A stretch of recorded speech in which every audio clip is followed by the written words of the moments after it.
It was a lazy Sunday afternoon when I stumbled into an antique store, the kind that smells like dust and forgotten memories. As I wandered through the aisles, my eyes landed on an old, sepia-tone photograph. My heart skipped a beat. It was me, or at least someone who looked eerily like me, standing in front of a house I didn't recognize. But as I stared longer, I felt a cold prickle on the back of my neck. The figure in the photograph was moving, just slightly, a subtle shift in the eyes as if it was aware of my gaze. I couldn't pull myself away from the picture. Each time I blinked, the image seemed to change, the background shifting subtly, the house growing more decrepit, the sky darkening. I was drawn in, a moth to a flame, unable to look away as the figure, a mirror image of myself, began to walk towards the edge of the frame. My heart pounded in my chest, a primal fear clawing at my insides.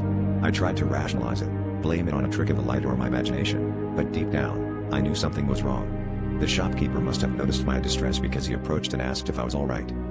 I pointed to the photo, expecting him to see the same movement, but he only frowned, seeing nothing out of the ordinary. I was left with no choice but to buy the photograph, driven by a desperate need to understand what was happening. Back home, I placed it on the kitchen table and watched, transfixed, as the figure continued to move.